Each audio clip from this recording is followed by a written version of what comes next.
as Thank a you. media person, it's kind of I love it. It forces me to discover new artists. I'm usually stuck in my 90s grunge, alternative rock scene or 2000 emo pop punk bands. Hell yeah. When I listened to your song and then I listened to the whole album, I was just so blown away. So Oh, we'll Steven, be thank you, getting man. into that. He had just dropped a new single recently. But before that, here, Bionic Buzz, we're all about people's passions. I want to know where your passion for music came from. Was it a certain album you heard, a certain live performance you saw, or something that was just natural for you as a child? Yeah, man. I mean, it started with American Idiot. Really, it started with Bullet in the Bible with the live album, which I think, and the DVD, which I think left a really big imprint on me. Because I've always loved live albums since then. I love making music in the studio too, but I really, really love live performances and doing the whole live thing. So, I mean, I was 10 when that came out, when Bullet in the Bible came out. And my elementary school friend Jacob and I, we'd go through being to Spider-Man for 6 months, being to Mario for 3 months, whatever. And he was like, "Hey, I'm really into this song Boulevard of Broken Dreams," and I was like, "Cool, me too." And then eventually he was like, "Yeah, I don't really care anymore. I'm into something else." And I was like, "Well, I'm still into it. This is still what I'm doing." And that's been it. I mean, I've always been into the arts and whatnot. When I was little, I wanted to be a visual artist when I was in elementary school. Just because I liked drawing, and a lot of my family is artistic, and my great uncle was a drama teacher, and everyone family reunions have a lot of guitars, and on the other side of the family, I've got like some Bruce Springsteen diehards, that I've seen him a million times. So it just made sense, and when I Green Day is and like you hear a lot of old rock stars say that they started with the Ramones and that first Ramones album is like the best way to learn guitar. And I feel like that's the same way that Green Day is for my generation. Oh, yeah. It took Awesome. like I almost put on my yeah. long shot t-shirt for this interview. I should Oh, have. nice. Yeah, I mean, because it's three power chords for the most part, and you can play your favorite songs. So it didn't take very long for me to be able to play a lot of that record, and I just went from there, man. Oh, Never. cool. Well, you mentioned you still do artwork. Did you do the artwork for the cover of No, no, no, no. I don't do any artwork anymore. Oh, okay. It's gone. Yeah, I've let it wither away and dry up. But I still do some of the music video. I wouldn't say direction, but I do some of the music video.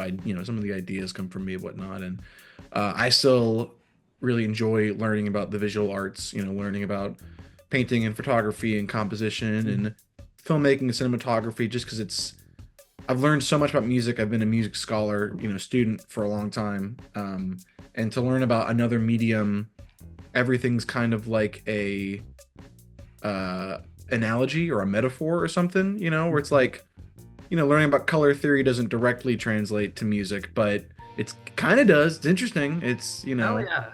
makes you think about notes and whatnot too. So Well, how would you describe your band? Because I love it. It's so many different musical aspects. Like you got like a the lot. pop punk kind of aspect, alternative rock, and you got like the screamo. It's so awesome.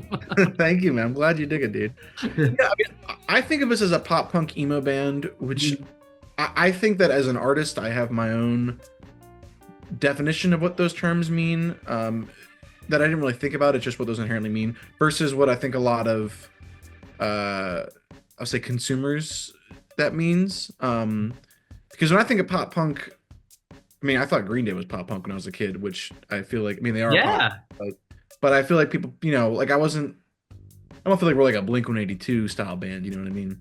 But I think of pop punk as anything that's, focuses on the tight pop song with the catchy melodies and has, is played by a punk-ish band. We play distorted power chords, we play fast beats, we play all sorts of, we're inspired by all sorts of punk music, hardcore punk, emo, obviously, Mhm. classic pop punk.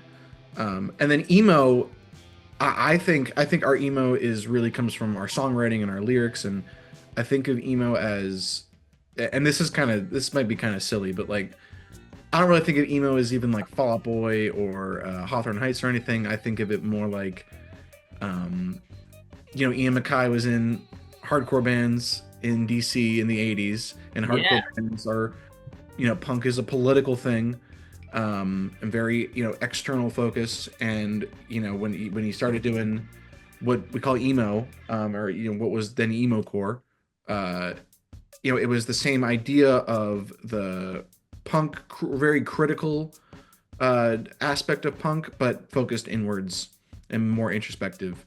So instead of criticizing, the government or society or something, it was more about looking inwards and criticizing yourself, which can be like the self-loathing, I hate myself thing, but it could also be a more mature, like, I'm trying to work on myself. These are the things that I want to be better at. These are the things, which our album totally has a lot of that stuff. It actually leads into my favorite track of the album, which is Mirror Mirror. I mean, the lyrics on that is so good. I love that it's a long song. I definitely love like the really long Meatloaf songs back in the day. Hell yeah. And it's just such a beautiful song, and it builds up, and then you got like the whole gang force at the end, everyone singing. And let's start with that. Let's dive into the album, man. Honestly, if I had time, I'll go over every track, so I love them all, but I gotta go to work later. Sure, Steven. Well, thank you, man. Yeah. Mirror Mirror. So Mirror Mirror is a Zach song. I'd say like a little less than half the record is Zach songs. A little less than half the record is my songs, and then there's some Ivan songs as well in there. So Ivan, Zach, and I are the main like lyric writers, the places that the songs come from. And we all get together, we work on, how they're gonna build out from there. But so when I say that's a Zach song, that's his story. He had a whole, I wrote a lot of the weed songs on the record, and Zach wrote a lot of these. So hot right now. Yeah, absolutely. Yeah. But Zach wrote a lot of the songs that are related to his family dynamic, which was a whole thing that he went through over the last couple of years. Just because, I mean, his family and him see differently about a lot of things, including politics and whatnot. And at the same time, he really loves his family, and they, are part of what he, they inspired him to be a musician on his own, and inspired him to do a lot of what he does. And I know a lot of, not to speak for him, but I know a lot of his conflict is he feels like he's the person he is because his parents raised him that way, and that makes it harder for him to understand why his parents say they believe some of the things that they believe. He just doesn't. That's a hard thing for him to wrap his head around. Oh yeah, it's very relatable in this day and age too. Absolutely. And so that's what, I'm all that you taught me. Am I not what you want me to be? I'm all that you taught me to be. That's what those lines are. Cool. I'm just trying to be what I feel like you raised me to be. My other favorite track is High right now. I assume that's one of yours then, huh? That's one of mine. Yeah, I can't believe it's on the record, man. I wrote that, and I was like, this was fun. This isn't gonna go on my pop punk emo band's record, but this was fun to write. Yeah, man. I mean, hate it.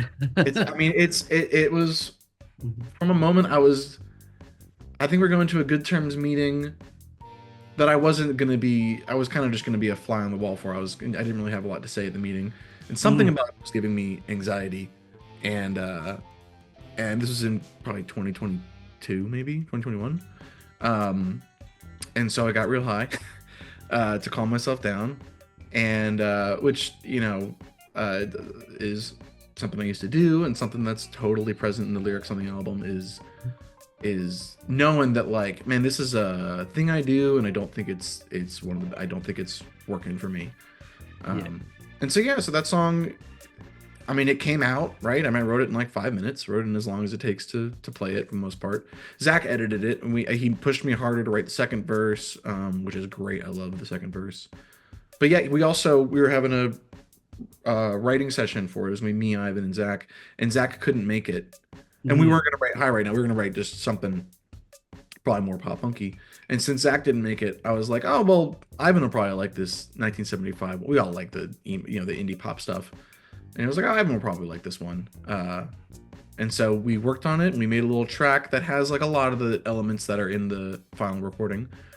And we put it on our Google Drive, and Zach was. I guess I'm high right now. I'm coughing. Oh, hell yeah. Hey, sometimes you just want to, dude. But yeah, so it was a big gamble. I mean, we thought like, this is going to be the one that nobody likes. This is going to be like the track 5 that doesn't ever get talked about.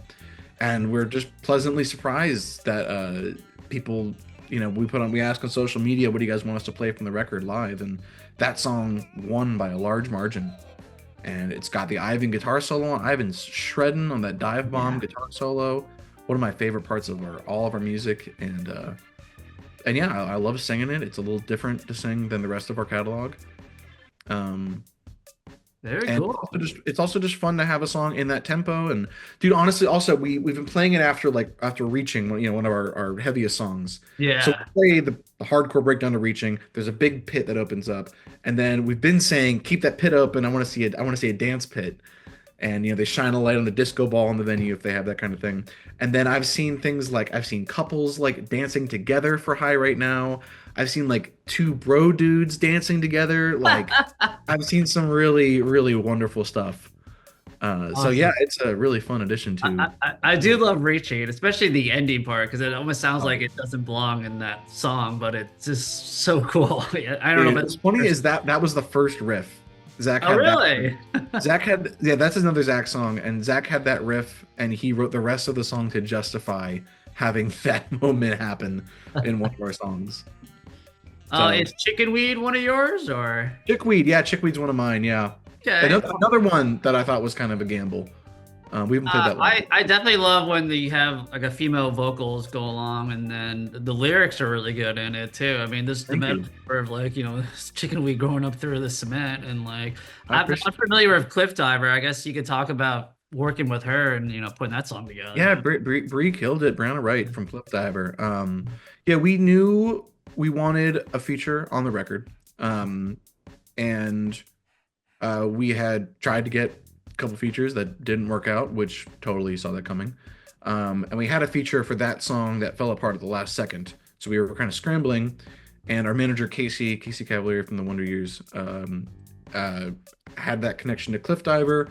I can't remember if we talked to Cliff Diver, like tried to plan tours that had fallen apart before. Like I can't remember if we already had any contact at all. But yeah, he hit her up to see if she could do it, and Zach produced it over the phone. Like he had the phone on, and they had the phone on in their record studio. And he produced her vocal, and I mean she just did such a wonderful job. And yeah, we pretty much knew the part that we wanted her to do, and yeah, she just brought so much character to it. Like her performance has so much personality in it, and the dynamic. I mean, she starts really low, but by the end, when we're doing the harmonies that are higher pitched, like it's mixed a little low in the record just for balance, but man, like she's like breaking up, with a little bit of grit and stuff. I mean, so we're playing in Tulsa later this year. I'm praying that they're in town and that she can come, and maybe we'll see. I'm not sure if it's going to be on our set list, but maybe we could throw it in for that day. Oh, that would be epic. I mean, I hope someone records this so I can watch that. But yeah, that one too was like, kind of not pop punk emo. It kind of gets by the end.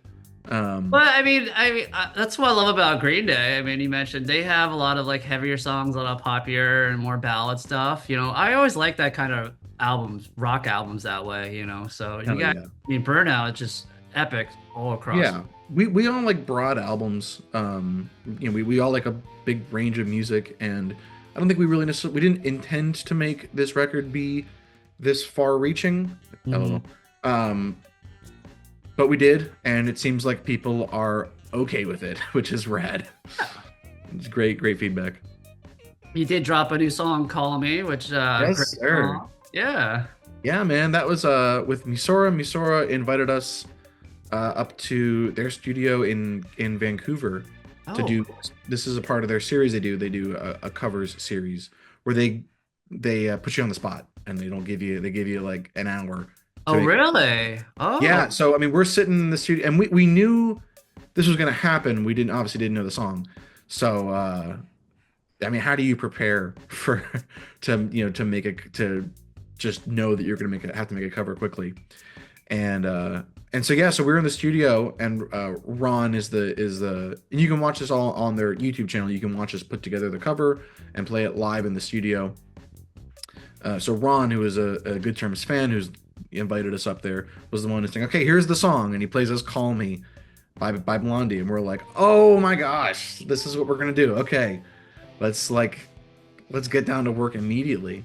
And so yeah, we Wow. put it together, and we've never put together a song like that, which is so stupid. But we were in the room together with our instruments on, just making the decisions as they came, which usually we're in front of a computer and Yeah. got one guitar and the MIDI drums, and it takes a long time. Usually we don't play our songs until it's time to make a music video for them, which is so backwards and dumb. It's something we want to change in the future, especially now that we've done that. But yeah, so that process was really fun. The Musora guys in Vancouver were so nice. I mean, they treated us like we were rock stars, which was awesome. And yeah, it was just fun to make that cover. And I kind of didn't know if people were gonna like it because their base, on YouTube is not necessarily emo pop punk fans. And if you're not already into emo pop punk, sometimes people aren't super into it still. Sometimes they respect Blink-182, but they don't really understand why anyone's still doing it. But and we made our cover, and I thought our cover, we kind of just decided what we were gonna do, and we did it. And but the response is very positive, and our fan base is liking it, which I'm stoked for. So yeah, man, it's out there. Yeah, there's the live Musora version, which you can watch on YouTube. And then we also went into the studio ourselves and just recorded the same arrangement. Okay, I'll have to check that out. That's really cool. Well, speaking of tours, you're going to be hitting the road with Youth Fountain, great band. I've got to see live and interview before. It's really cool that you're going to be. It's going to be kicking off in May, going through June. What can you talk about? I guess you're going to have a dance pit and a mosh pit. That's the plan. Yeah, we're still trying to figure out our set list for that. What makes sense? I know the Youth Fountain fans are probably pretty primed and ready for some punk beat fast stuff too. Yeah. So maybe we'll find something else in our catalog to throw in there, give them something to circle pit to. But yeah, man, I'm stoked. I think that Youth Fountain is what a perfect band for us to go on tour with. They just do a thing that we really respect and really want to be under that umbrella, really want to be a part of. So yeah, we're going out with them May 28th in Sacramento to June 22nd somewhere. I want to say Salt Lake City. I'm not sure where it ends. Salt Lake City, yeah. Yeah, but we're going down the West Coast, across the South border, up to New York, and then in through some of the middle of the country too. 20 dates, I want to say. Yeah, I'm stoked. I mean, we just did our last tour. We just played with a band called Driveways on their first West Coast tour. Played 5 dates, and that's our first tour we've done since the record came out. Oh, And cool. shit bangs, dude. Our set list, we're rocking it. we're opening with the album opener, which we haven't done before. Oh yeah, I feel like that's a must. Oh, dude, I liked what we did before, but man, I love that opener. It worked really well. The shows felt really great. The crowds felt really great. I see more and more people who know the words to our songs, which is the feeling that I'm chasing my whole life, right? So I'm excited to go across the country, and I know that these songs are going to work on the road, and we're gonna do the heck out of it, man. Cool. Anything else in the works you're allowed to talk about before I let you go? We also just announced we're going to be supporting Emery this summer. Emery is going out for their 20th anniversary of The Question. Oh wow. So they got a couple legs of their tour that they're doing, and we are playing one in July that I want to say is mostly in the Midwest. I know we're playing Columbus and Grand Rapids and West Chicago and a couple other. I think there's maybe 8 or 9 shows. So it's going to be, we're supporting Emery and Sad Park, and we're opening. Huge. So yeah, I mean we're stoked, man. I mean, Youth Fountain and Emery, that's what we got in the calendar. We're excited. We're excited for this summer. Well, awesome. Thank you so much for taking time to talk to me, and keep up the amazing work. I can't wait to check out new music down the road. And hopefully one day you make it here to Orlando so I can see you live. 1,000%, man. Yeah, we're on our way. We're gonna figure out. We got to get to Florida for sure.